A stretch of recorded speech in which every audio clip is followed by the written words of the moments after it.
Okay, here I am doing another album review so soon after the last one. And this time my mood is quite a bit different.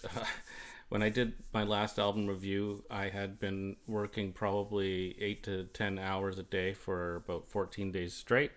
I finally had a night to myself. I listened to every Bay City Rollers record and drank about 7 pints of beer. And it's obvious in the video, but I'm still happy with the video. So today, the difference is this kind of review is very important to me, and I don't want to screw it up. I don't want to forget things. And as a matter of fact, as I say that, I'm actually going to go to Bandcamp right now and make sure that I have the album pulled up so that I can go through every single song on the album and, or several of the songs on the album and talk about those, okay? So the album in question is Songbook EP2 by Eric Faulkner. So before I get into this album, I have some stuff to talk about why I started to like Eric Faulkner's songwriting in the first place, and all through what I know of his history, although I've missed a bunch, and I'll talk about that later. But go through all of the history of the Rollers, and then why these recordings to me are so important. So, yeah, the history for me, I think going all the way back to the first Bay City Rollers album, there was this song, Just a Little Love. And for me, that was the first kind of introduction to Eric Faulkner's songwriting. And I forget who else was involved with writing that song. I think like Woody was involved, and I think maybe Les was involved as well, but whatever. But that was the first song that I ever heard that really stood out to me. Looking back, I mean, I was only a child, so I wasn't thinking, oh, who is this songwriter, but something sparked an interest for me.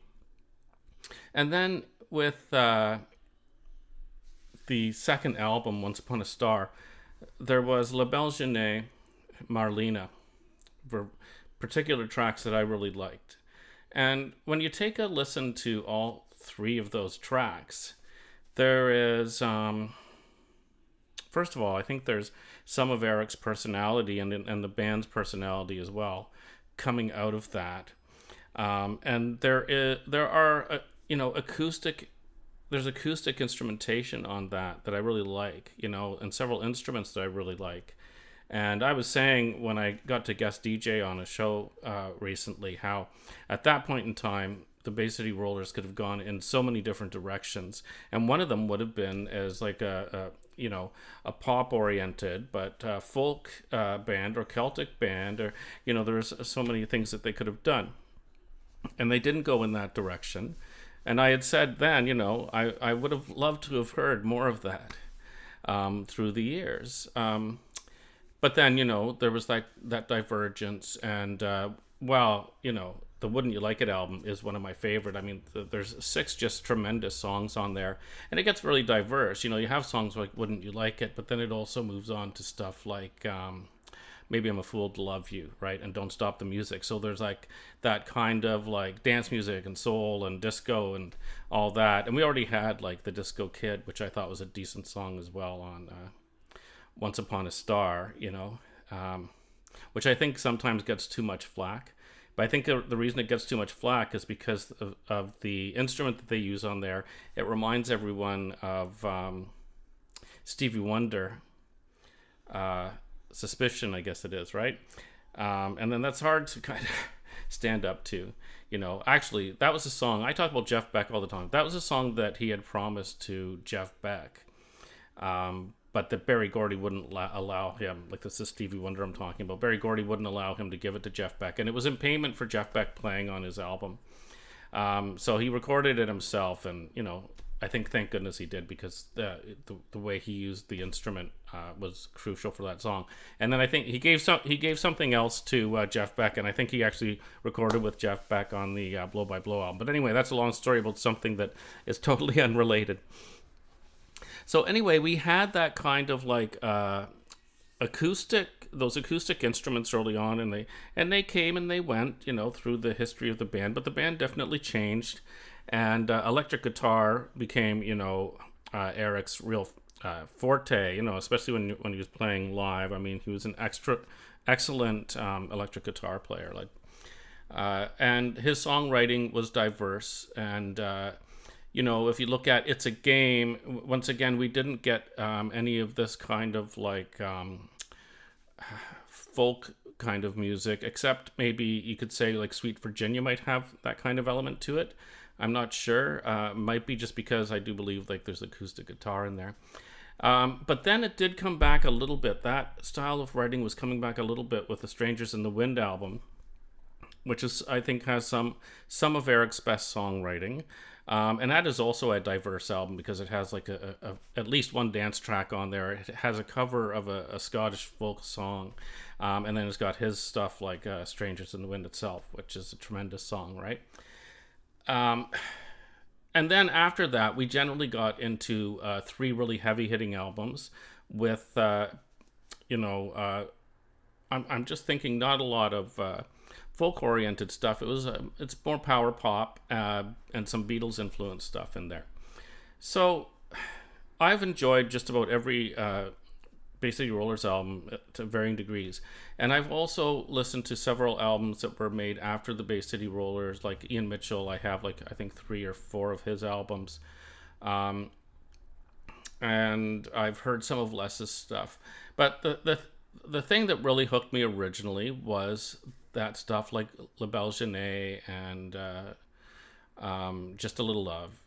And I know a lot of people call those songs ballads. I don't call them ballads, really. I call it kind of like a pop-oriented kind of folk music. Okay, so that gets us to where we are today. And so the thing about music is that in a way it's a little bit of a drug, and and I want to talk about that just very, very quickly, because when you first, let me just wet my whistle here.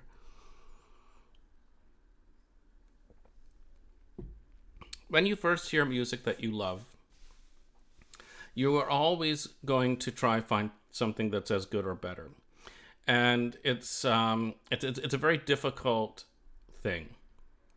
So, for example, if you grew up in the 60s and as a teenager you heard the first Beatles album, that might be something that for the rest of your life you're trying to find something that matches that. It shoots off something in your head, and you're always trying to match that. So you end up like me with all these records, and this is nothing in comparison to actual collectors. I'm not much of a collector. I buy things to listen to. So that's why I sell stuff. If it becomes worth too much that playing it is going to devalue it, I just sell it because it's just too much stress. I don't want to have it. But anyway, so here's the thing. Ever since I very early on heard those songs, I think the Rollers became, my band, in the sense that it was my generation that was listening to it. It wasn't like listening to music that maybe my aunts and uncles were listening to. It was our music. But I also loved that they threw these little, just like playing mandolin, for example, which wasn't on a lot of pop records at the time. And so I've been looking for that all my life, and I've come across a few things here and there. I like the Waterboys. And I had forgotten that I loved some of their songs until I was over at my girlfriend's house, and she was like, can we listen to the Waterboys? And then I realized, I remember all these songs. It's just from that one album. And I'm trying to think, a little bit of REM. I like a little bit of REM, and some of REM's stuff kind of reminds me of that. Losing My Religion, is like a simplified mandolin style that I actually kind of liked, and it made me think immediately of stuff like La Belle Journée. But anyway, that's 1975 that I got that album. And for that style of music, maybe the Waterboys came close to what I was looking for. And so when I was doing that radio show, I talked about how, the Rollers at that point in time could have gone anywhere and they could have played Celtic music. And they didn't. They didn't really go in that direction too much, aside from like the jig, and there might be some other songs I'm not really thinking of. But, they mentioned to me you should listen to Eric's new stuff. So I have heard Eric's recent recordings occasionally. And I have been on Bandcamp over the last few years. I have played a few things. But, I have some frustrations with Bandcamp, which are now all fixed because, for example, I couldn't stream to my stereo because of the equipment I had. And now I have like Chromecast audio back upstairs from the basement, and my phone will actually stream to it really well. So I went ahead and I bought 4 of his albums off of Bandcamp. And the reason I was particularly interested, and the thing that kind of caused me to do this, was I've been hearing a lot off of this album on the I always forget what their radio show is called, but I'll put a link to the radio station, and Eastern Standard Time, it's every Friday night at 7 o'clock, but I think it's called Dedication. I don't know. I'll put that in the I'm embarrassed now. I will put that in the description of this video. But anyway, people were requesting songs off of this album, and it's the kind of album where once you've heard a song the third time, if it's what you're looking for, if the style of music you're looking for, you love it. And that's what was happening to me. And there was just this growing list of songs that every time it came on, I'm like, yeah, this is a really good song. And I commented that, Eric is just like, he's writing some of the best stuff, I think, of his life. It's just really incredible. Now, I don't know the timeline of when all these songs were written. Maybe some of them he had written quite a while ago and then he picked up, like, who knows? But the simple fact is, this is a tremendous collection of songs. Now, before I get into the song list, I want to talk about all the elements. And that's what you should do when you're doing a review, I guess. So the first thing to start with is the production. Now, I'll tell you a quick story. My production is garbage on most of my stuff, although it's getting slightly better right now. And I said to my instructor, I wish I could just pay someone to produce it for me. And her response was, you never want to do that. Because producers are going to take away your control, and you're going to end up with something that's not what you wanted most of the time, unless you have an excellent producer, but you're not wealthy and you're not a superstar, so you probably won't have an excellent producer, right? And Eric knows this because we know all the fights that he had just to get his songs even on an album, right, when he was with the Rollers. So doing your own production keeps it true to you, and the production on this is very good. It's got excellent 3D imaging to it. It's very minimalist. There's not a lot. There's no string sections or anything like that. It is generally folk and a little bit of rock and roll music. It's all recorded very well. All the mics are obviously set up great. The mastering is great. So yeah, the production. Eric really knows what he's doing. I mean, he started going into the studio in probably 73, right? And you learn all these techniques, and production isn't easy. That's why producers for a long time had a lot, maybe too much power, because not everyone could produce a good album, right? The songwriting. So there's two things about songwriting. Variation between songs, right? It's not the same song over and over. And this is certainly not. Every song has its own special hook. There's not like a general theme that you're relying on to get through this album. Every single song has its own special hook to it. The verses are great. The choruses are great. The melody is not overly repetitive at any point in time. And I can talk about that because this is the problem I have with my music, is that I get these repetitive verses and someone's typically going to dial out, before you even get to the chorus. I'm working on that, but that all of his stuff, it holds your attention from beginning to end. The guy is a master songwriter. I just can't. It's part of what the industry is today. Most artists are not looking for a master songwriter. They're looking for something to just get people's attention long enough that they can get in the top 10 for a little while, or a producer that's going to create a sound that's going to keep them there for a long time. And I just think it's disappointing, because when I hear these songs, I would expect. So in Toronto, we have this place called Massey Hall. And that's where a lot of great artists that aren't going to go and fill an arena go to play, serious artists. And that would be the venue for him playing this music. He should be playing, like, I would go to Massey Hall to hear this performance any day of the week. It's just tremendous songwriting. I don't know what else to say about it. But we've been listening to Eric's music for so many decades now, and it's just wonderful to hear that his music is better than ever, his songwriting. The vocals I wanted to talk about, because I've mentioned before that I always thought that Eric was a fine singer in the band since the beginning. Now, everyone has their opinion about voices they like and voices they don't like, right? I won't mention, but there are some popular singers that I can't listen to, right? But I like Eric Faulkner's voice, and his voice is fairly steady on this. And as a matter of fact, he has a little bit of vibrato in some places that at first I thought it was a weakness in his voice, but no, he has actually a vibrato that he uses in some places, if you listen closely enough. Now, the next thing is the guitar work. Now, most of it is acoustic guitar work. I can't tell you if there's multiple tracks of guitars on there. And even though I play guitar, I'm not very good at it. So I can't even say what's possible and what isn't. But what I will say is, first of all, his guitar work is excellent. It sounds great, and it's recorded great from beginning to end. And the other thing is, he never leaves a stone unturned for making the guitar work interesting. So, some people, he's got some nice chord progressions on here where he's just strumming instead of picking, for example. And, you could just do that and do your vocals over top of it, and it would be fine.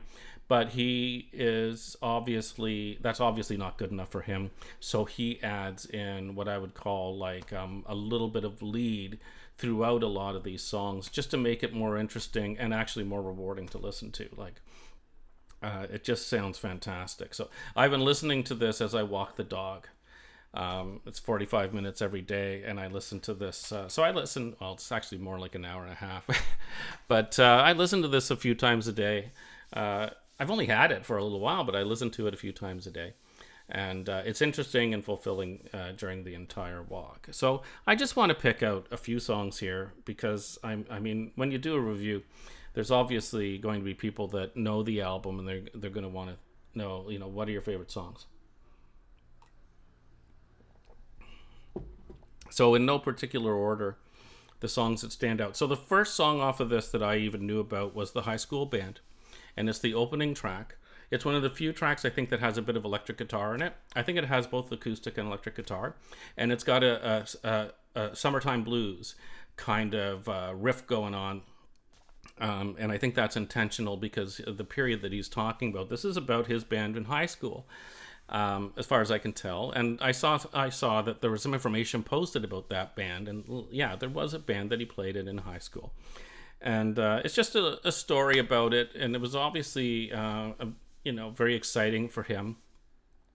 And it's kind of nice to hear that kind of story about how he started out, and how excited he was to be in a band, and how they're looking for fame and stuff like that.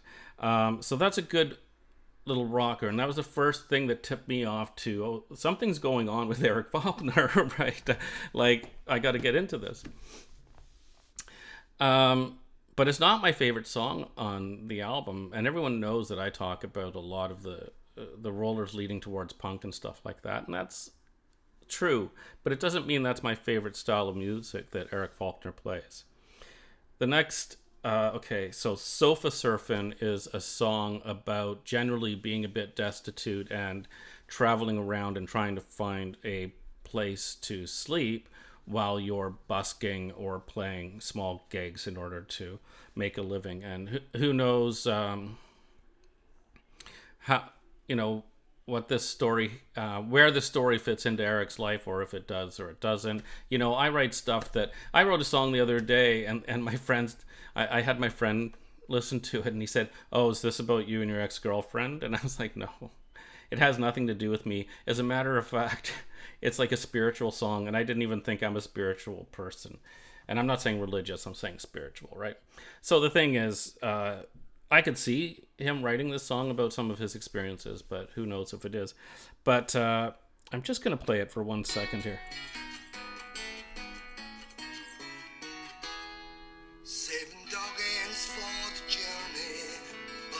Yeah, that's just to remind myself of the song, because I've been doing such a poor job of describing some of the songs. So this one has a lot of guitar picking in it, and it has what I think are sincere vocals and lyrics. And is it my favorite song on the album? Probably not. Still not there. Oh, I have an alarm that's going off. I will be back.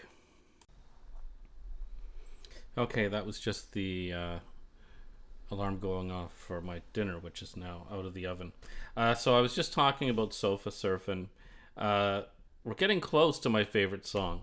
The next one is Lacey's Bar, which is, this is a classic style of folk songwriting. It really tells a story about a man. I'm not going to ruin everything, but a man who loses everything and then has a bit of it has an ending very similar to a lot of great folk songs. But anyway, I'm not going to get too deep into that. And thankfully, the lyrics are provided as well if you have trouble listening to any understanding any of the lyrics. That would have to be my second most favorite song on the album. And this is actually going 1, 2, 3, 4 through the tracks right now. But my favorite song on the album is Round Every Corner. And it is just, the lyrics are fantastic, the guitar is fantastic, the melody is fantastic. It has to be my favorite song on the album. And it's one of those things now that I've heard it enough times, I can't live without it. I think I said that about Once Upon a Star, where it was an album that had weaker moments, but those strong moments on it are something that I can't live without. I have to have those songs the rest of my life. And now, actually, I would take the first 4 songs on here and say the same. Now, some of the other songs I don't know as well. All of them are great. I walk and listen to all of these, and I'm actually very much looking forward to eating dinner tonight, practicing guitar, and then I'm actually going to listen to the entire thing tonight on my stereo with my fantastic Harbeth speakers. This is a plug. Harbeth are the greatest speakers being made these days, I think. Yeah, those 4 songs are my main focus. I want to mention the other songs. I'll Name a Star After You. I don't even have to say it's great. Like I've said, everything's great. But Ballad of the Rollers is on here. And I had heard on YouTube, I had seen him perform this live acoustically, and it was great. But I'm going to say, and it is acoustically on here, but he brings in a bit of a rhythm section. And it just makes the song pop. It's just, it's so much better than before, I think, with that rhythm section brought in there. It just adds that guts to it that you want. Joyful Peaceful Christmas is actually a decent Christmas song. That, by the way, should be brought into the Christmas rotation. How many times do we have to hear that Paul McCartney song? Wonderful Christmas Time. Okay, instead of playing that 4 times in a day, how about play this one twice and the other one twice? I actually like the Paul McCartney song. Everyone says it's they keep playing it year after year, and so many people are like, oh my God, this song is so bad. I'm like, no, it's actually good. So that might say something about my taste in music. I don't know. Everyone seems to disagree. After that, we have Spirit Run Free, which is very spiritual. It's a spiritual song. All Your Tomorrows, which is actually might bump one of the songs out of my top 4. It's fantastic, and Last Goodbye is also fantastic, and it's a little bit of an emotional song. But I just want to go back to, I think Eric Faulkner is writing some of the best stuff he's ever written, and I think it's an absolute gift to have this because, so there's groups of fans of Bay City Rollers. Some people fell in love with a band member. Some people loved Les's voice and never listened to anything after Les left, right? It's all over the place. But for people like myself who enjoyed the music that the band actually wrote, and they liked that diverse style, like that there was so many different types of songs that they were writing. What held the Rollers back was the producers and the record label prohibiting them from actually producing the albums that they wanted to produce in those early years. And then when you get to what they call the Duncan era, it's not just the Duncan era. The band had changed at that point in time. But at that point in time, they're doing a lot of power pop.